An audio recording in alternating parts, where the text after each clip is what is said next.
국회 도서관 서평위원회가 선정한 책을 전문가 해설로 만나보는 시간이죠. 도관전평입니다. 오늘은 어떤 책이 기다리고 있을지 궁금한데요. 준비한 화면 함께 보시죠. 아이를 키우는 부모라면 누구나 한 번쯤 해보는 고민 중 하나. 내 아이를 어떻게 키워야 할까입니다. 친구 같은 아빠와 엄마로 자유롭게 키우는 미국식 육아가 지금까지의 트렌드였다면 최근 부모의 권위를 내세워 자율과 규제를 엄격하게 구분해 키우는 프랑스식 육아법이 주목받고 있습니다. 아이를 위해 모든 것을 바치지 마라. 자신 있게 외치는 프랑스 엄마들. 미국의 엘리트 기자가 만난 프랑스의 혁명적인 육아 이야기. 프랑스 아이처럼. 조금은 이기적이고 조금은 덜 짐스러운 프랑스 엄마들의 육아법을 만나봅니다. 도관전평, 오늘의 책은 프랑스 아이처럼입니다. 책 이야기 함께 나눌 전문가로 임승희 신한대학교 사회복지학과 교수 모셨습니다. 교수님 안녕하세요. 안녕하세요. 네, 제목을 보면은 프랑스 아이처럼, 그러니까 프랑스 아이처럼 키우자 뭐 이런 뜻인가요? 네, 맞습니다. 네. 작가가 봤을 때 특정한 프랑스 문화에서 우러나오는 그러한 육아법들이 작가인 미국인으로서 봤을 때 이제 상당히 조금 이렇게 구별되어지는 그런 것을 보면서 프랑스식 육아 방법이 참 필요한 부분들이 참 많이 있고 시사해 주는 것이 많구나 이런 점에서 쓴 책이라고 할 수가 있겠어요. 작가가 미국인이라고 하셨는데 파멜라 드러커맨 네. 어떤 사람인가요? 예, 이 파멜라 드러커맨은 그 월스트리트 저널지의 경제 섹션 기자였었어요. 네. 그래서 세계를 누비고 다니는 그런 아주 파워풀한 여성이었었죠. 근데 이제 해직을 당하게 됐어요. 네. 그렇게 되면서 이제 생애에 이제 변화를 갖게 되는데 이제 그렇게 되면서 좀 인생의 이제 돌파구로 결혼을 하게 되고 뭐 영국인과 결혼해서 영국이 아니라 프랑스에 살면서 네. 또 자녀 임신을 하게 되어지면서 그동안에는 전혀 관심 갖지 않았던 육아에 대해서 또 관심을 갖게 되어지고 프랑스과에 대해서 다시 한번 관찰하는 그런 계기가 되어지면서 이 책을 쓰게 됐습니다. 네, 네. 이 저자인 미국 여성이 프랑스 아이들과 프랑스 엄마들의 행동이 그 미국과는 너무 달라서 놀라는 장면들이 나오게 됩니다. 일종의 문화 충격인데 그 얘기 좀 해주세요. 프랑스 아이들 혹은 프랑스 엄마들 네. 뭐 어떻게 다른 건가요? 프랑스 엄마들은 규제와 통제와 자유를 좀 자유롭게 그 문화처럼 교육 방법에 육아 교육 방법이 잘 적용시키는 것을 보게 된 거예요. 네. 그래서 미국 같은 미국인으로서 봤을 때 아이들이 이제 충격을 받았던 거는 식당에 갔는데 아이들이 자녀를 데리고 이제 휴가를 가서 식당에 가서 충분히 아이들과 조용한 식사를 할 수 있을 거라고 이 작가가 생각을 했는데 네. 그 아이 빅시닥거리하고 쫓아다니고 막 이러느라고 소리 지르고 막 이런 통제가 전혀 안 되는 것 때문에 네. 식사도 못하고 휴가를 즐기지 못하고 예 아이한테 끌려다니다가 그러다가 돌아와서 정상이죠, 그게. 그러니까 이제 그때까지는 정상이라고 네. 생각했는데 네, 프랑스 아이들을 자세히 관찰을 해본 거예요. 네. 그랬더니 굉장히 그 방해를 받지 않으면서 또 식사를 제자리에서 조용히 그런 어떠한 그 규칙 아래 네. 하는 것을 보면서 네. 파멜라가 굉장히 충격을 받게 돼요. 이건 뭐지? 네. 뭔가 다른데 그러면서 이제 그 육아에 대한 프랑스식 육아에 대해서 관심을 기울이게 되어졌죠. 말씀을 듣다 보니까 프랑스 육아법에 대해서 점점 더 궁금해지게 되는데 우리나라와도 참 많이 다른 것 같아요. 네. 교수님께서는 프랑스 육아법을 두고 틀 안의 자유다 이렇게 서평에서 표현을 하셨더라고요. 네. 이게 어떤 의미인가요? 그러니까 이제 아까도 잠깐 말씀드린 것처럼 프랑스 엄마들은 그 아이들의 그 자율성과 개성을 잘 존중을 해요. 그럼에도 불구하고 그런데 이제 그게 이제 그 어떠한 통제와 규칙, 규제라고 하는 눈에는 보이지 않지만 네. 아기 때부터 그런 틀을 마련을 해준다라는 얘기죠. 좀 어려운 것 같은데. 네, 아, 그런가요? 예, 그렇게 하면서 그 안에서 아이가 자유롭게 정말 개성을 발휘하면서 즐겁고 행복한 생활을 할 수 있도록 아. 부모로서 그러한 틀을 가지고 아이들에게 그 교육을 하는 그런 것을 보고 네. 그래서 이거는 틀 안에 자유다. 그 틀이라는 게 어떠한 그 눈에는 보이지 않지만 네, 또 네. 아이들로 하여금 또 범위를 벗어나지 말아야 되는 그러한 것들을 행동으로부터 또 육아 방법을 통해서 그것들을 배우게 된다는 얘기죠. 일종의 규제는 두 대, 그 안에서 그렇죠. 자유를 존중해 준다는 네, 얘기인데 사실 그게 참 맞습니다. 말은 쉬운데 그렇죠. 실제로 실천하기가 참 어렵지 그렇죠. 않습니까? 점점 얘기하면서 예. 더 나눠보도록 예. 하고요. 이 책에서는 프랑스의 독특한 육아 용어들이 있더라고요. 네. 앙팡루아, 사주, 네. 이게 다 불어인데 네. 프랑스 특유의 문화가 배어있는 얘기인 것 같아요. 예, 몇 가지 좀 맞습니다. 소개를 해주신다면요. 예. 앙팡루아 같은 경우에는 왕 같은 아이 이러한 뜻이에요. 네. 그래서 왕 아이다. 그래서 우리가 가정에서 아이들을 키우다 보면 너무 귀엽고 또 사랑스럽다 보니까 아이들을 모든 욕구를 채워주려고 하는 아기 위주의 그렇죠. 그런 그 생활을 하게 되잖아요. 네, 네. 엄마 아빠도 그렇고 또 할머니 할아버지는 더할 나위 없이 네, 네. 그래서 뭐 손자 손녀 바보가 나올 정도로 네, 네. 그렇게 사랑스러우니까 다 허용을 하게 되어지니까 아이가 버릇이 없어진다라는 얘기죠. 당신의 아이가 앙팡루아 같군요. 이렇게 얘기하는 거는 좋은 얘기가 아니죠. 예, 아이가 좀 너무 버릇 없이 예, 행동하는군요. 예, 이러한 의미입니다. 밤에 잘 자는 아이들이라는 얘기가 참 인상적이었어요. 네. 아이를 키워본 엄마라면 누구나 공감을 하겠지만 이 밤에 애들 안 자고 보채면 정말 힘들잖아요. 그럼요. 저희 둘째가 이제 24개월이 막 지났는데 저희 애도 밤에 쭉 깨지 않고 잔 지가 얼마 안 됐습니다. 네, 예, 맞습니다. 그래서 그 비법이 책 속에 들어있다고 들었어요. 네. 어떤 비법이 있나요? 예. 그러니까는 100일 전에 아이들이 보면은 수면이 되게 불안정하니까 아이들이 자주 깨고 그래서 그렇죠. 그 시기에 엄마 아빠들이 거의 잠을 못 자고 너무 힘들죠. 예, 네. 아이들이 잘 때마다 자다가 깰 때마다 반응을 한다 그런 네. 얘기죠. 네. 그래서 여기에서 이제 그 중요한 건 잠깐 멈추기. 프랑스 엄마들은 잠깐 멈추기를 잘 한다. 그건 뭐냐면은 아이가 반응을 하고 울고 또 좀 이렇게 깨어 있을지라도 그것들에 대해서 즉각적으로 반응을 해주지 않는다라는 얘기죠. 그래서 조금 기다렸다가 네. 아이의 수면 리듬, 생리학적인 수면 리듬 자체가 그렇대요. 그러니까 이제 그러한 것들을 잘 접목을 시키는 그런 건데, 네. 그래서 아이가 그렇게 요구를 하는 것처럼 조금 울고 할지라도 바로 달려가지 않으면 아이가 혼자 수면 리듬을 찾아서 다시 잠을 자게 된다라는 얘기죠. 그러니까 아이가 익숙해질 때까지 그렇죠. 기다려주는 거죠. 예. 그게 바로 잠깐. 예, 좀- 잠깐 이제 기다려 봐서 네. 아이가 조금 더 뭐 진짜 정말 배고파서 그런지 아니면 기저귀가 젖어서 네, 불편해서 그런 건지를 감지하고 그리고 나서 기다렸다가 가서 이제 아이에게 반응을 해주는 잠깐 멈추기라고 그렇군요. 할 수가 있겠어요. 신생아 예방접종이죠? 네, 이제 5개월 됐어요. 선생님, 우리 아기 아프지 않게 놔주세요. 자, 어머니는 아기 팔을 붙잡아 주세요.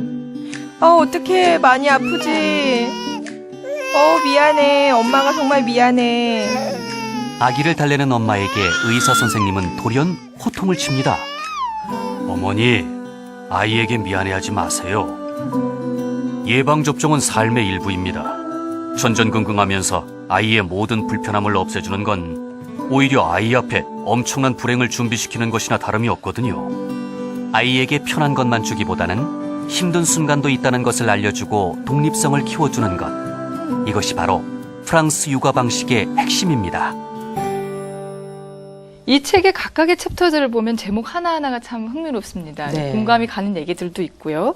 레스토랑에서 소란을 피우지 않는 프랑스 아이들, 좀 전에 말씀을 해주셨지만은 분유 먹는 아이들, 그리고 4세부터 부모와 떨어져 여행 가는 아이들인데 교수님은 어떤 대목이 가장 인상적이셨어요? 저는 분유를 먹는 아이들이 가장 인상적이었어요. 모유보다 분유 먹는 아이들. 네. 그러니까 프랑스 엄마들이 모유를 전혀 안 먹이는 건 아니에요. 어느 선까지는 먹이고 그러고 나서 그 다음에는 이제 분유로다가 네. 돌리는 건데요. 네.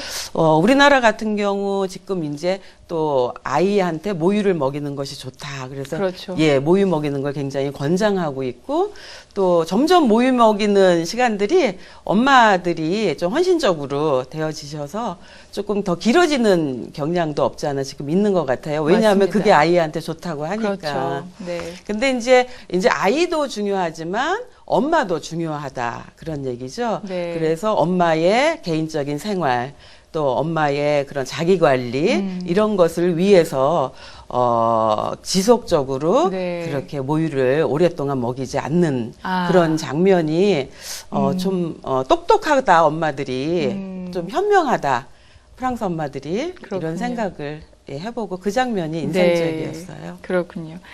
사실 말씀하신 대로 엄마는 또 엄마이기 이전에 또 여성이기도 하잖아요. 맞아요. 예, 본인이 예. 또 중요하다 이렇게 예. 얘기를 해주셨는데 완벽한 엄마는 없다라는 챕터에서도 나오지만 지구상에서 가장 세련된 엄마가 프랑스 엄마가 아닌가 뭐 이런 네. 얘기가 나오기도 해요. 네, 우리나라 맞습니다. 엄마들도 요즘에는 참 자신을 잘 가꾸기는 하지만은요. 그렇죠. 네. 그래서 이 책에도 그런 내용들이 나오죠. 네, 그렇죠. 그래서 이 파멜라가 프랑스 엄마들을 보고 깜짝 놀란 거예요. 네. 하이힐 신고 정장 입고 아이들을 픽업하고 또 직장 생활도 하고 또 맛있는 음식도 만들고 이러한 아. 자기를 굉장히 네. 관리하고 이러한 네. 것들을 보면서 굉장히 도전이 됐던 그런 부분들이에요.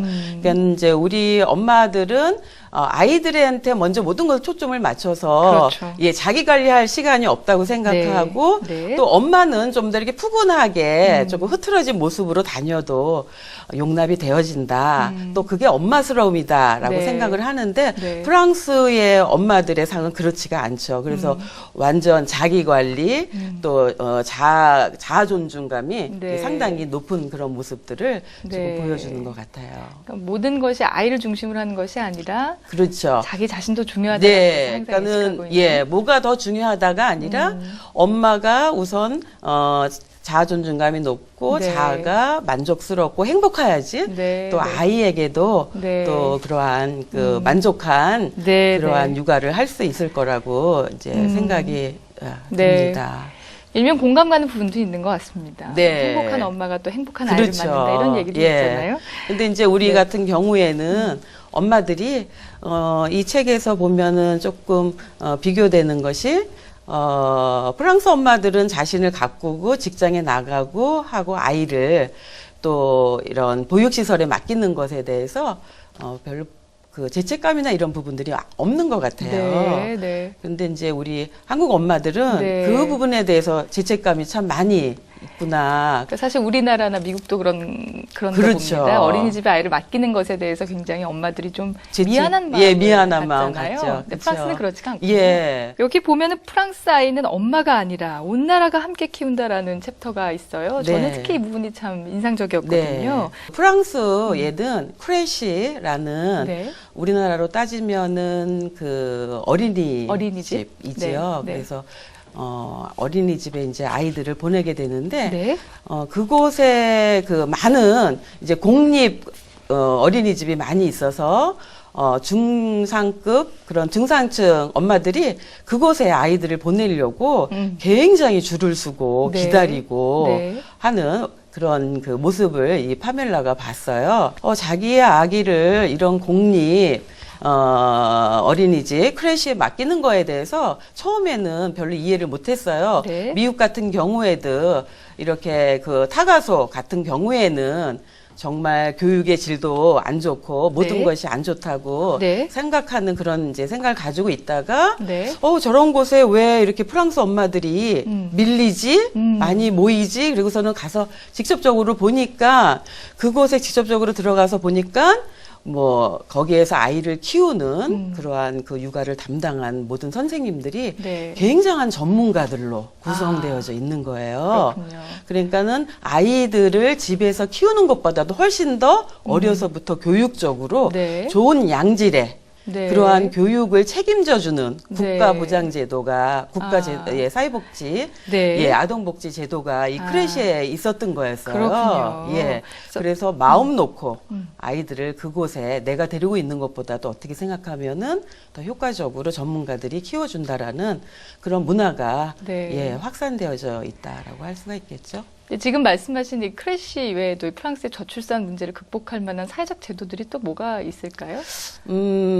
아동수당이 있습니다. 네. 예, 그래서 아이들을 있는 3명의 자녀가 있는 경우에 우리나라도 이제 조금씩 시행하고 있잖아요. 네. 다자녀인 경우에 그 가족들에게 혜택을 주는 그런 맞습니다. 부분들. 네네. 또 아이들을 잘 양육할 수 있도록 정부에서 아동수당을 아이들 수대로 지급이 되어져요. 예, 그 아동수당 대조가 상당히 그렇군요. 또 도움이 많은 제도라고 할 수가 있겠죠. 네.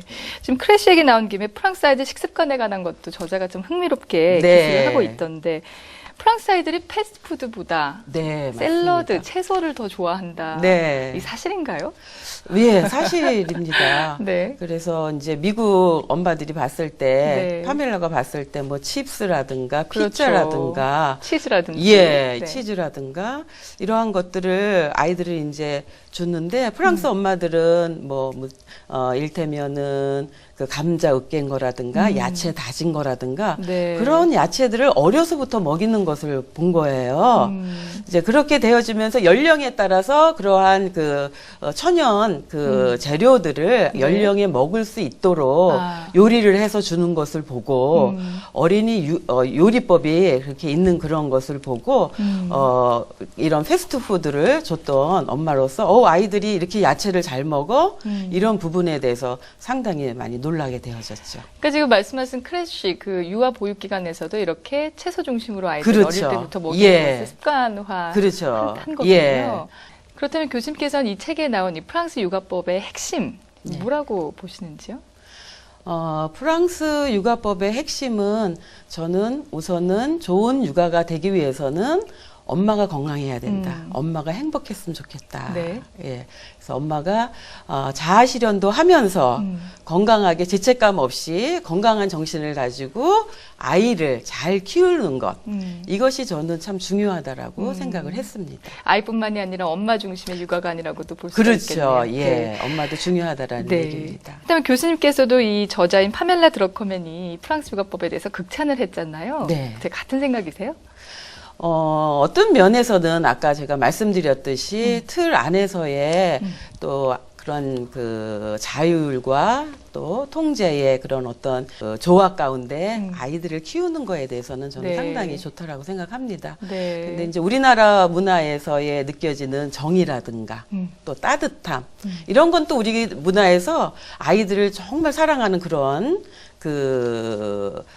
부분들은 또 우리 고유의 특유의 그러한 그 육아 문화는 또 가져가야 될 것들이 저는 있다라고 생각하고요. 네. 그렇게 전적으로 프랑스 육아가 그렇게 100% 많이 좋은 거라고는 생각하지 않습니다. 교수님의 육아법과 좀 비교를 해본다면 어떠세요? 근데 저도 이제 그 영국에서 아이들을 키웠어요. 네. 그래서 그런지 저도 모르게 저도 약간 이제 서구적인 그런 방식이 좀 있어서 그런지 몰라도 아이들을 저도 그 조금 자율성을 주고 키우는 편이었어요. 네. 그래서 아이들한테 뭐 하나하나 지시하고 또 잔소리하기보다는 네. 어느 틀 안에서 아이들이 자기의 일을 하고 있으면 자율권에 맡겨주고 네. 또 스스로가 그러한 자신이 부족한 부분들을 잔소리가 아니라 알아서 고쳐갈 수 있도록 해주는 그런 환경을 만들어주는 이런 식으로 육아를 했었던 것 같습니다. 그렇군요. 저도 개인적으로 많은 도움이 되는 얘기들이었던 것 같습니다. 오늘 마지막으로 이 책을 권하고 싶은 사람, 네. 어떤 사람들이 이 책을 읽으면 도움이 될까요? 네, 일테면은 이제 결혼을 하고 나서 이제 임신한 네. 예, 임산부나 아니면 이제 출산한 이후에 네. 아가를 출산하고 이제 그 100일 전에 이 책을 읽어서 맞아요. 한국식과 또 이 프랑스 육아법의 좋은 것들을 잘 접목시켜서 아기 때부터 네. 태어나서부터 잘 조금 이제 쉽게 말하면 프랑스식에서 좋은 그러한 방법들을 가지고 아이를 길을 들이고 그렇죠. 교육하는 네. 네. 그것이 네, 네. 처음부터 잘 돼야지 8살 돼서 아이들이 자유롭게 있다가 우리는 또 아이들을 막 학교 들어가면서부터는 막 통제하려고 그러고 그렇죠. 막 무섭게 하려고 그렇게 되면은 아이들이 적응하지 못하게 되는 그런 경우가 발생이 되잖아요. 그렇죠. 네. 예, 그렇기 때문에 네. 저는 이 그 영아기가 상당히 중요하다라고 생각을 합니다. 네. 그 영아기에 아이를 둔 부모, 엄마만 읽는 게 아니라 아빠도 맞아요. 꼭 같이 읽었으면 같이 네. 읽었으면 좋겠습니다. 좋은 말씀이신 것 같습니다. 네. 뭐 육아라고 하는 게 사실 엄마만의 역할은 아니거든요. 그렇죠. 네. 프랑스식 육아법 우리에게 조금 생소하지만 생각해 볼 게 많은 또 네. 개인적으로도 얻을 게 많은 시간이었던 것 같습니다. 오늘 좋은 말씀 감사합니다. 네, 감사합니다.